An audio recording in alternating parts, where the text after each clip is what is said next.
સીતારામ, કેમ છો બધા? મજામાં? જમાવટ કરતી હતી હો તમે બધા.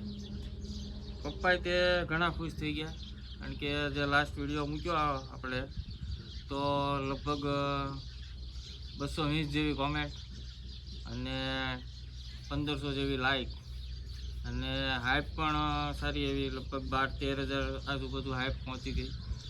તો આવો નવો સાથ સહકાર આપતા રહ્યો અને દરેક વિડીયોમાં હાઈપ તો આપી જ દેવાની તમારે. એ જ તે તમારો સપોર્ટ સમજશું મેં. એ કન્ટિન્યુ રાખજો, હાઈપ આપવાનું એ ભૂલતા નહીં. અને હમણાં લગભગ કોમેન્ટ તો બધી વાંચીએ જ છીએ અમે, પણ જવાબ આપવાનો ટાઈમ બહુ રહેતો નથી, કારણ કે વિડીયો અત્યારે એવી સિચ્યુએશનમાં બનાવીએ કે આ ટાઈમે કાઢવો પડે છે. એટલે હમણાં થોડોક સમય કોમેન્ટમાં જવાબ આપવામાં વહેલા મોડું થાય એ કારે જવાબ આપશું અમે. અને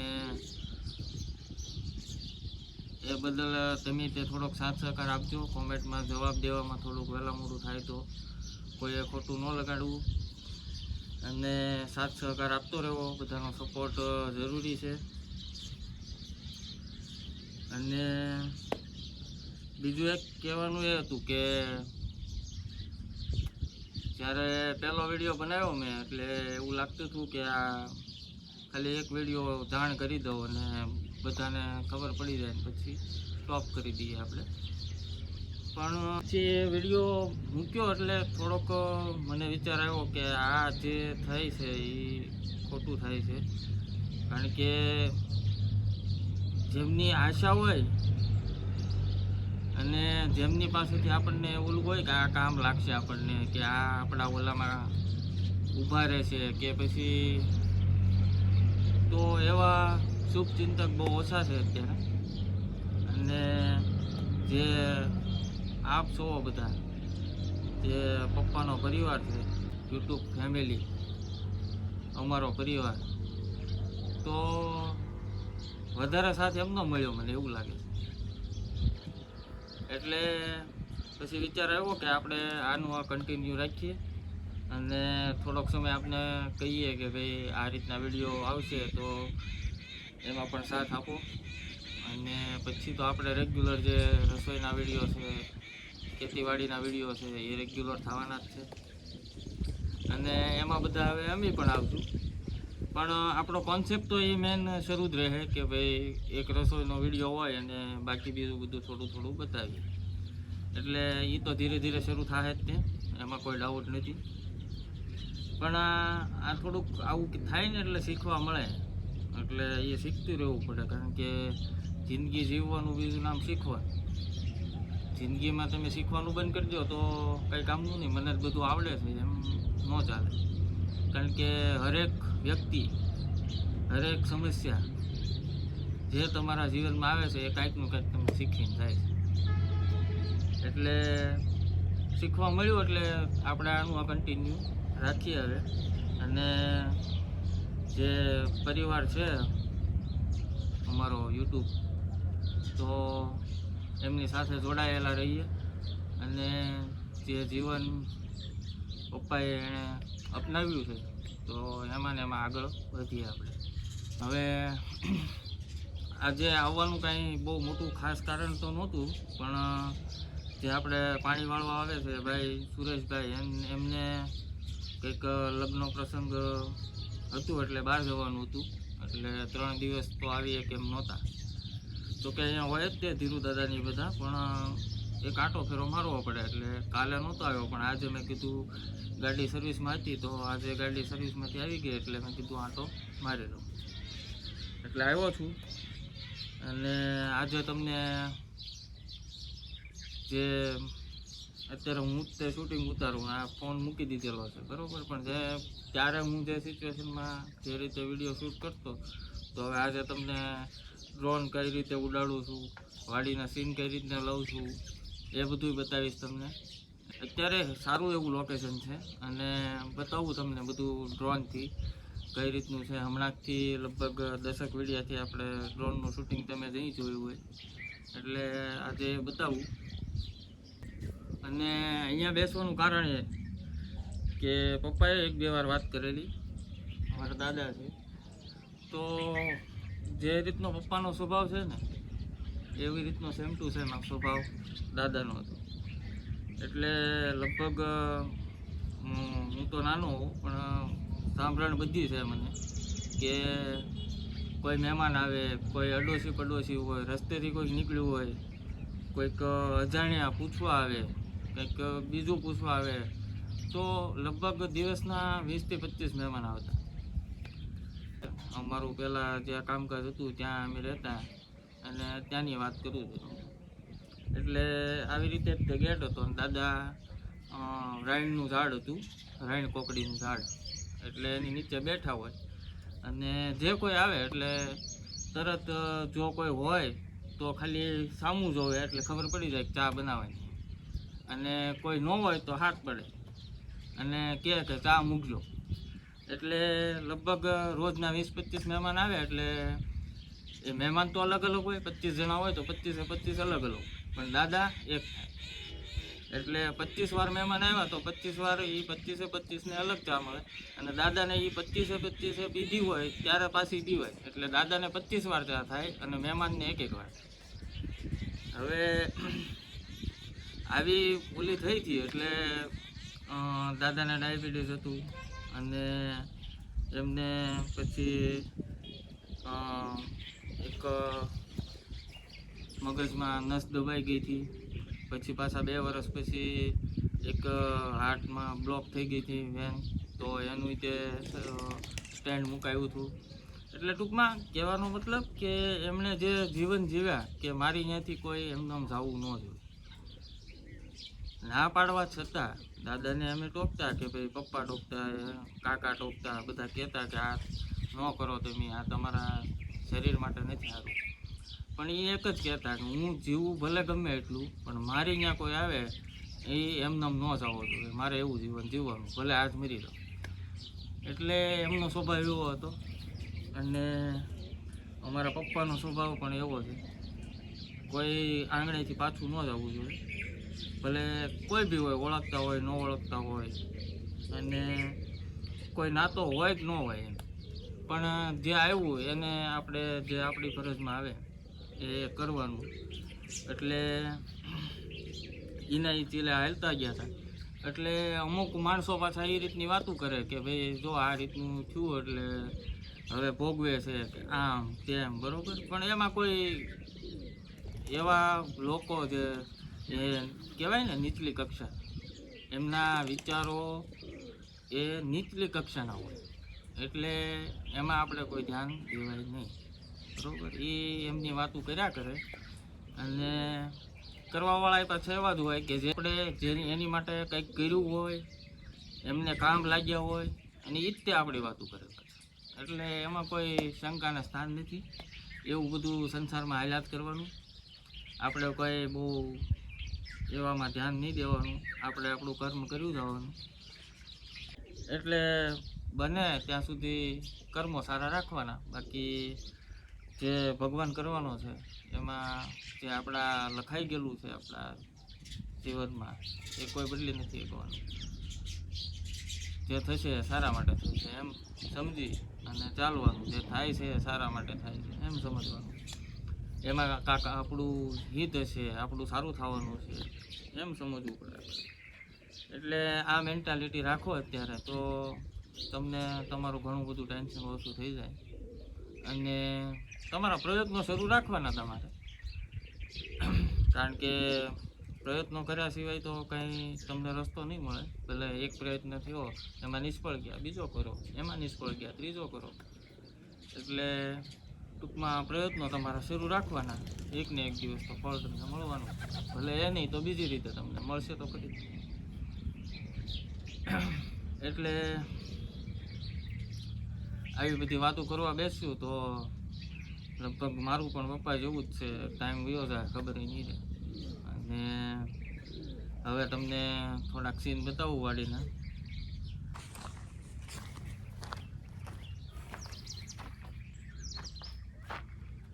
જો આ છે આપણું ડ્રોન, અને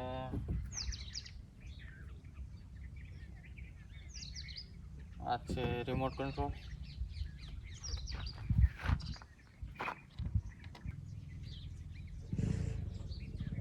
આમાં એપ્લિકેશન આવે એ ખોલી નાખવાનું છે.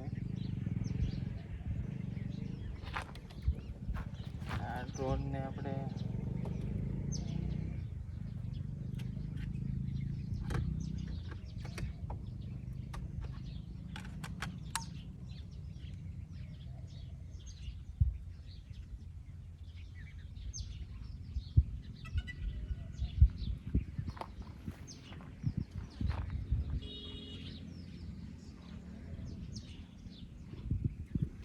જો આ કનેક્ટ થઈ ગયું છે ડ્રોન, અને હવે ફ્લાય કરીએ આપણે. Approached edge of altitude zone. Home point updated. Take off. Home point updated. હવે જો ડ્રોન નાખી.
હા સારું.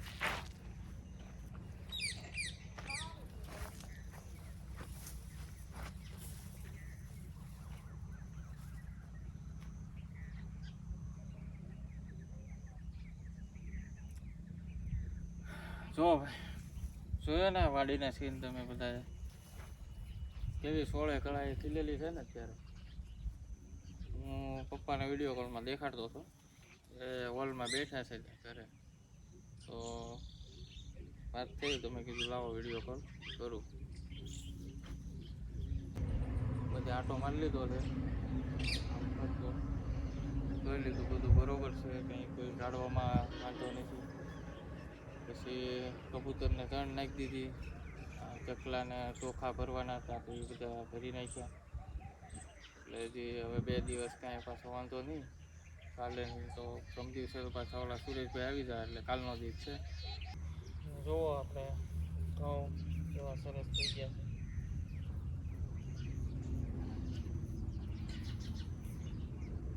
ઘઉંમાં જોઈ જોઈએ દાણો કેવો છે.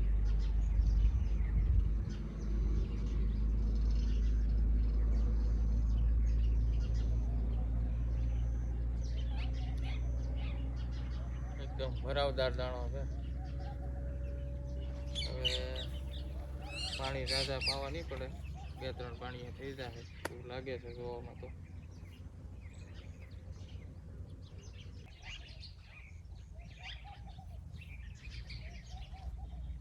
ત્યારે જુઓ પોપટ બોરડી ઉપર બેઠો છે, હું એનું શૂટિંગ લઈ લઉં, તમે જોજો.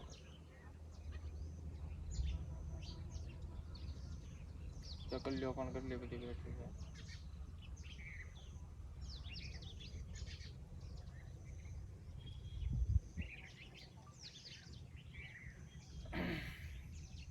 એટલે અમારા જે કેમેરામેન હોય એને તો સીધું એ જ દેખાય કે ક્યાં કયું લોકેશન સારું આવે.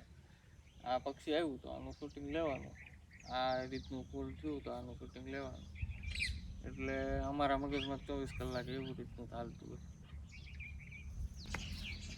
જોયો ને પોપટનો સીન, સામે કબૂતર પણ આવી ગયા છે, એનો જોવો તમે. અને લગભગ 400 વિડીયા અને નાની મોટી રીલ્સ તો ગણાતી નથી, મને ખ્યાલ પણ નહીં કે કેટલી મેં શૂટ કરી નાખી. એટલે હવે માઇન્ડ એ રીતનો થઈ ગયો કે જ્યાં કોઈક વસ્તુ એ રીતની દેખાતી હોય તો તરત અમે કેપ્ચર કરીએ અને અમને તરત વિઝન મળી જાય કે આને આ રીતને શૂટ કરીએ તો આ સારું લાગશે. હવે એ શૂટિંગ હોય કે પછી અમુક માણસોનો ચહેરો હોય કે અમુક માણસોના મન હોય, તો એ આપણી પાસે ચહેરો હોય પણ એની પાછળ એની મગજમાં શું વિચારે ને એ અમને ખ્યાલ આવી જાય. કારણ કે અનુભવ જ એટલો થઈ ગયો. અઠવાડિયામાં 5 વિડીયો 6 વિડીયો શૂટ કરવાના હતા હમણાંથી, છેલ્લા 3 મહિનાથી એ રીતનું ચાલતું. એટલે ટૂંકમાં ટોટલ ગણું તો એ 500 વિડીયો આજુબાજુ પહોંચી ગયું છે. 500માંથી 400 પપ્પાના અને મમ્મીના ઉતાર્યા છે. તો અનુભવ જેટલો થઈ ગયો ને, તમને તો કદાચ એકવાર સાંભળો તમે વિડીયો જોવો ત્યારે, પણ હું તો શૂટ કરતો હોઉં ત્યારે, એડિટિંગ કરું ત્યારે, પછી એડિટિંગ થયેલું જોઉં ત્યારે અને અપલોડ કર્યા પછી 4 વખત એકનો એક વિડીયો મારે રિપીટ કરવાનો. એટલે તમારે 1 ગણો અનુભવ, મારે 4 ગણો અનુભવ. એટલે બહુ પપ્પાની બધી વાતો બહુ ઉતરી ગયેલી છે મગજમાં. એટલે અમુક માણસોના ચહેરા તે જોઈને ત્યાં ખ્યાલ આવી જાય કે આ માણસ આપણી પ્રત્યે શું રાખે છે અને એના મગજમાં શું ચાલે. અને મને એવો શોખ નથી કે હું મારી જાતને ડિસ્ક્લોઝ કરું તમારી સામે કે હું આમ કરું છું, આટલું આ રીતનું કરું છું, આ રીતનું થાય. કારણ કે હું કરું છું એ મારે માટે કામનું છે. અને હું તમારા કદાચ તમારું ખરાબ બોલું કે પીઠ પાછળ તમારી વાત કરું તો એમાં મને કોઈ ફાયદો નથી થવાનો કે નથી તમને કોઈ ફાયદો થવાનો. એટલે એ હું પોતે જો એવી વાત કરીને મારા માઇન્ડને ખરાબ કરવાનો, એટલે એ બધી વાતમાં હું પડતો નથી બહુ. પપ્પા વાત કરતા એટલે મને તે થોડું એમ થાય કે વાત કરું તમને તે. એટલે એવા બધાની વાતોમાં હું ધ્યાન નથી દેતો. પપ્પા જેમ વાત કરતા એમ હું થોડી તમને વાત કરું. અને કહેવાય ને કે ભાઈ એના રસ્તે ચાલતા હોય તો પછી એની જેવા તે વિચારવાળા, એમની જેવી વિચારધારા જ હોય.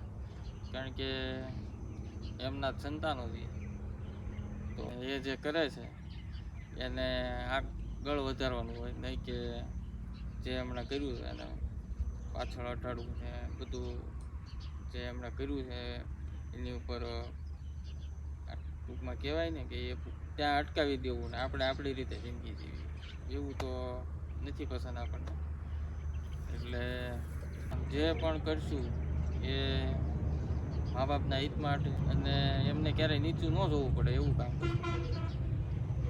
તો હવે આપણે જઈએ. બાકી તો આપણે ઘણું બધું આજે વાડીનું શૂટિંગ જોયું. અને ખાસ જે લોકોએ આગલા વિડીયોમાં હાઈપ આપી છે એ હાઈપ આપવાનું ભૂલતા નહીં. અને લાઈક શેર સબસ્ક્રાઈબ કરતા રહેજો. અને એક સબસ્ક્રાઈબર આપણે જે વાત થઈ હતી કે ઘણા બધા સબસ્ક્રાઈબરો આવી ગયા અહીંથી વાડીએથી ફોન ઉપર વાતચીત થઈ. કારણ કે અહીંયા ઓલા સુરેશભાઈ હોય તો એ નંબર આપે એટલે વાતચીત થાય મારી હારે. પણ કોઈ કોન્ટેક્ટમાં આવ્યું એવું ન થયું. ઘણા બધાને એમને પાછું જવું પડ્યું. વાડીમાં આંટો માર્યો નો ડાઉટ બધાએ એની રીતે, પણ અમે હતા નહીં એટલે જે સેવા કે પછી મહેમાનગતિ કરીએ એ થઈ ન શકી. અને એક મુંબઈથી સબસ્ક્રાઈબર આવ્યા હતા, એમને ખ્યાલ નહોતો એટલે એ અહીંયા એમના ગામ આવ્યા હતા. તો પછી અહીંયા આવ્યા હતા અને અહીંયા ન મળ્યા એટલે ત્યાં આપણા ભાવનગર ઘરે આવ્યા હતા. તો એમની થોડી વાત કરવાની છે. ટૂંકમાં આશ્વાસન ઘણું મળ્યું અમને તે એ આવ્યા તો, અને ઘણી બધી વસ્તુ લાવ્યા હતા સૌમ્યા માટે, મમ્મી માટે, મનીષા માટે. એટલે એમને તો ખ્યાલમાં નહોતું, એમણે અહીંયા આવ્યા પછી અમને ખબર પડી કે આ રીતનું બની ગયું છે.